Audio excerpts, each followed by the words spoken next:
Bonjour à tous, bienvenue sur la chaîne de Plancton Curieux. Comme tous les jours, je vous fais un petit récap de ce que j'ai regardé aujourd'hui. Alors, on commence par la map, qui est, ma foi, plutôt stable, hein, pas grand chose à dire, je crois qu'on va pas passer trop de temps dessus. Bitcoin qui est toujours à 28 000.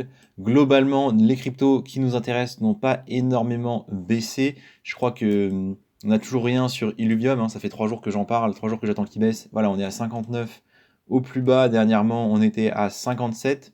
Donc, on attend que ça baisse toujours un peu plus.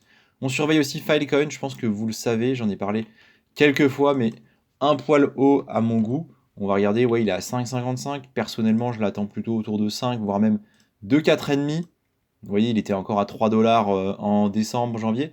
Donc, on n'est pas pressé. On attend que ça dump un petit peu pour le moment. On continue du coup avec sur ETH l'analyse des plus grosses whales. Le site est un peu buggé, ils n'ont pas mis à jour les données, donc on va pas pouvoir voir ni leur Fear and Grid, ni les mouvements qu'ils ont fait récemment, mais on peut regarder les holdings. Hier, je vous avais montré les holdings du coup des plus gros coins. On va regarder maintenant les small caps et éventuellement peut-être qu'on ira faire quelques analyses dans de prochaines vidéos. Moi, vous pouvez regarder.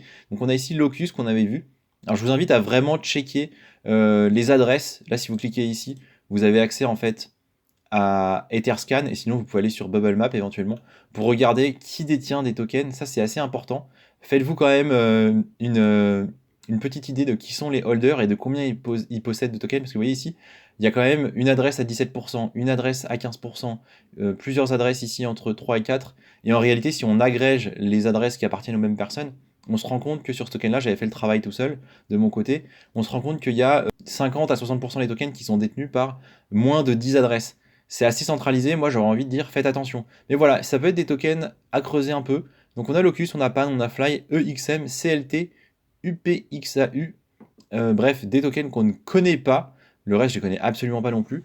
Dites-moi si ça vous intéresse, éventuellement je pourrais peut-être faire des vidéos dessus. On va pas trop passer de temps. Là, on a d'autres choses à voir. On continue du coup avec les unlocks du jour. Il n'y a pas grand-chose, encore une fois, qui nous intéresse. Swipe 0,32%, c'est ridicule. Stakewise 6,7%. Et c'est tout en fait. Là, il y a marqué 0%. Je ne sais pas ce qu'il fait dans la liste. Rien d'important du coup au niveau des unlocks aujourd'hui. On passe sur les Filama aux levées de fonds qui ont eu lieu hier. Et là, c'est beau. Regardez-moi ça. Ledger, 109 millions levés. C'est énorme. 109 millions levés en bear market, dans une situation économique qui est difficile. C'est beau. Ledger évalué du coup à 1,4 milliard, donc on va aller voir ça ensemble. On a Polytrade sur Polygon qui a levé presque 4 millions, donc c'est sympa, en seed. On est sur du protocole Web3, c'est pas très très détaillé, on ira voir ça ensemble. Et on a PoseSwap, qui est du coup un échangeur décentralisé, sur cette blockchain qu'on ne connaît pas, Nautilus Chain. Alors pour le coup, je n'ai pas creusé plus que ça. Je suis allé voir rapidement quelle était la chain, quel était l'échangeur. J'ai pas vu grand chose de vraiment spécial ou vraiment intéressant. C'est une toute petite levée de fonds. Personnellement, j'irai pas sur ce genre de projet, en tout cas pas pour le moment. On va aller regarder Polytrade parce que c'est sur Polygon. Et globalement, on aime bien Polygon, on aime bien savoir ce qui se passe dessus. Donc voilà, on a ici tout simplement en fait un système de lending. Donc c'est lending borrowing, hein, c'est du prêt-emprunt globalement de stablecoin, de ce que je comprends. Donc vous pouvez prêter ou emprunter des stablecoins, ce qui va générer ou coûter des frais. Donc générer des frais si vous prêtez et vous coûter des frais si vous empruntez. Globalement, ça permet pour les gens qui ont des stablecoins de faire des rendements dessus. On est autour apparemment de 11% en APR, donc pourquoi pas. En tout cas, on est sur Polygon, c'est bien. J'aime bien savoir que le Polygon il continue de se développer parce que c'est une blockchain sur laquelle on est assez concentré, qu'on apprécie et qu'on a envie de voir évoluer. Donc ça fait plaisir, mais la grosse news, c'est bien évidemment celle-ci. Ledger qui lève 100 millions supplémentaires. Donc on l'aura compris, 100 millions, c'est pas si énorme pour Ledger qui vaut maintenant 1,3 milliard et qui a déjà levé, si on regarde ici, 456 millions au total. Donc c'est quand même important. J'aurais aimé plus de détails sur le pourquoi. Pourquoi est-ce que Ledger, du coup, a levé ces fonds-là? Parce que ils ont sorti dernièrement, il y a quelques mois, la Ledger Stacks, du coup. Donc c'était il y a 4 mois. C'était un nouveau portefeuille qui permet de stocker et sécuriser les cryptos. Voilà, on connaît un Ledger, c'est vrai, je ne l'ai pas précisé, je pars du principe que tout le monde connaît. En fait, c'est un dispositif qui ressemble à une clé USB sur laquelle vous pouvez envoyer vos cryptos. En très simple, c'est ça. Ça fait que du coup, vous n'êtes pas dépendant d'un Binance ou d'un échangeur centralisé ou même décentralisé, hein, vous n'êtes pas dépendant d'un MetaMask, vous avez tout sur votre clé, vous possédez une clé privée du coup, et c'est vous qui en avez la détention totale, donc vous êtes le seul à pouvoir interagir dessus, à donner la validation pour le retrait ou l'envoi de crypto, ce qui fait de vous une personne complètement responsable de ces cryptos. Si vous perdez la clé privée, c'est foutu. Par contre, évidemment, vous n'êtes pas affecté par les potentielles chutes des échangeurs, comme ça a été le cas par exemple avec FTX. Donc c'est très à la mode, je pars du principe que vous connaissez. Pas besoin de détailler plus que ça. Et donc ils vont potentiellement continuer à développer des outils, mais je crois avoir compris dans une interview de Eric Lacharvey que bon, voilà, ils avaient plusieurs modèles. Qu'est-ce qu'ils vont faire de plus avec Ledger? Moi j'aurais bien aimé, c'est ça que j'aurais bien aimé savoir. Est-ce qu'ils vont sur des choses supplémentaires? Quelles fonctionnalités ils peuvent rajouter? Parce que maintenant qu'on peut stocker aussi des NFT, qu'est-ce qu'on va faire avec ces 100 millions de dollars en plus? C'est vraiment quelque chose que j'aurais aimé connaître. Bon, on n'a pas l'information, on verra bien. Donc Eric Larchevêque, hein, juste pour que vous sachiez, au cas où vous ne sachiez pas, c'est ce monsieur-là, qui est du coup le fondateur de Ledger, qui a d'ailleurs son entreprise, je crois que c'est dans le 45, je crois que c'est à Vierzon, si je dis pas de bêtises. Bah, écoutez, c'est cool. Ça fait très très plaisir. Bon, il n'y a pas de token, on peut pas en profiter plus que ça, mais c'est quand même une nouvelle agréable. On continue avec là une nouvelle beaucoup moins agréable pour les influenceurs crypto. Alors à titre personnel, ça ne m'affecte pas. Globalement, des soucis pour la promotion des projets crypto-monnaies par les influenceurs. Donc c'est une loi qui a été votée à l'Assemblée nationale. Il me semble qu'il y a encore différentes étapes avant qu'elle soit complètement validée. Et donc on va venir réguler, encadrer plus fortement la promotion des projets crypto, notamment de ceux qui ne sont pas enregistrés auprès de l'AMF, donc l'autorité des marchés financiers, c'est-à-dire tous les prestataires qui ne sont pas PSAN. Donc PSAN, en fait, il n'y en a pas beaucoup, je crois qu'il y a une vingtaine de projets. Il y a Binance, bien évidemment.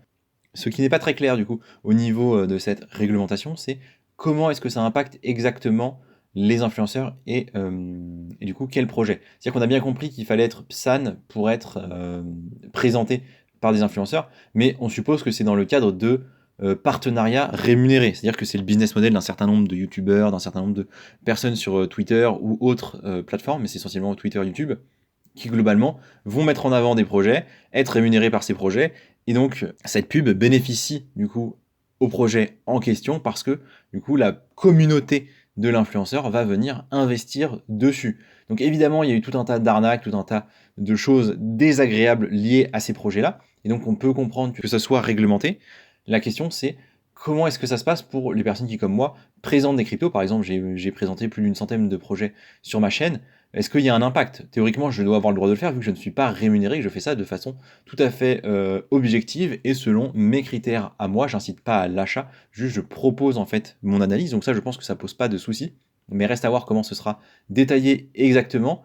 Autre point très très important et un peu risible en fait, c'est que les NFT ne sont pas concernés en fait par le texte en question. Donc les NFT, c'est déjà là où il y a le plus de projets et je pense qu'il y a encore plus d'arnaques que dans les projets crypto classiques. Pour moi, c'est encore plus dangereux parce que c'est beaucoup moins liquide que les tokens. Donc, j'ai un peu du mal à comprendre pourquoi les NFT ne sont pas concernés. Mais ne soyez pas surpris si vous voyez des influenceurs habituellement crypto qui se tournent vers les NFT. La raison sera probablement ici, hein, ça me semble être quelque chose d'assez évident. Mais de toute façon, on pourra très facilement, je pense, contourner ces problématiques-là, soit en changeant un peu le business model des influenceurs en question, soit tout simplement en s'expatriant.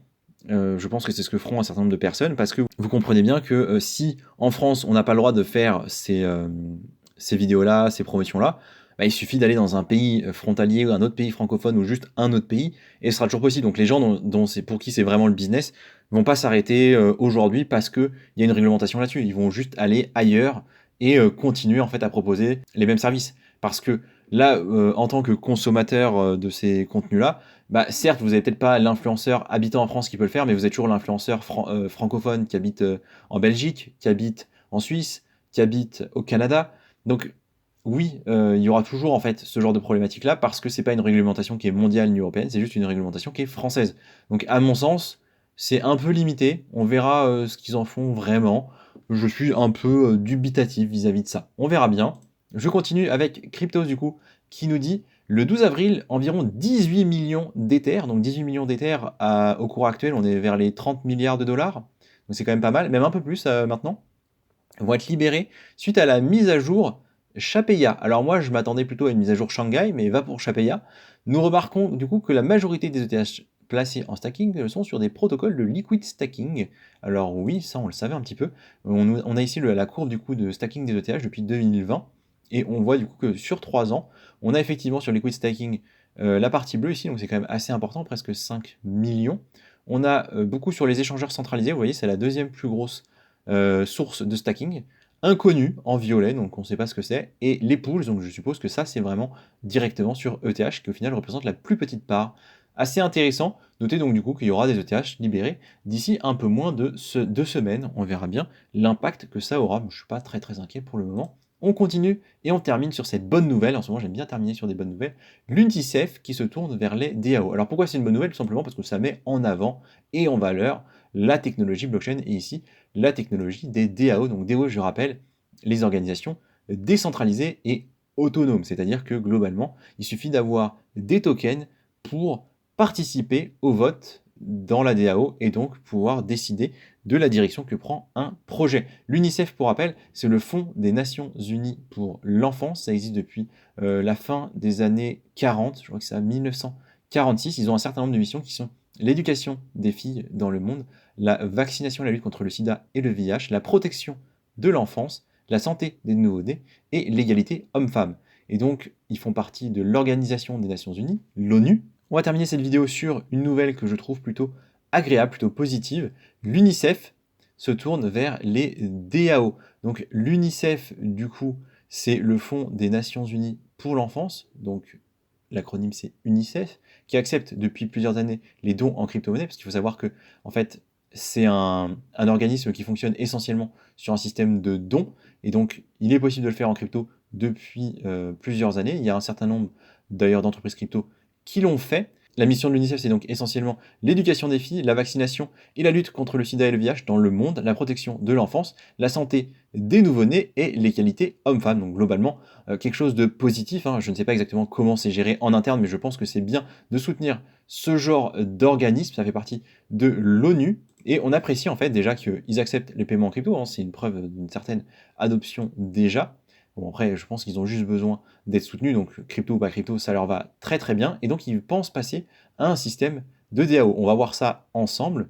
Donc, l'idée, c'est de mettre en avant le concept de bien public numérique. Puis, le milieu des années 2010, l'organisation a décidé d'investir dans le développement d'outils numériques pour servir ces différents objectifs. On va pas cliquer dessus, hein, mais on a déjà vu ça ensemble. Ils sont du coup baptisés les biens publics numériques, le DGP en anglais, et rassemblent des logiciels, des données, des modèles d'IA ou des normes qui sont intégralement libres de droit et open source. Donc très en accord avec la mentalité crypto du coup.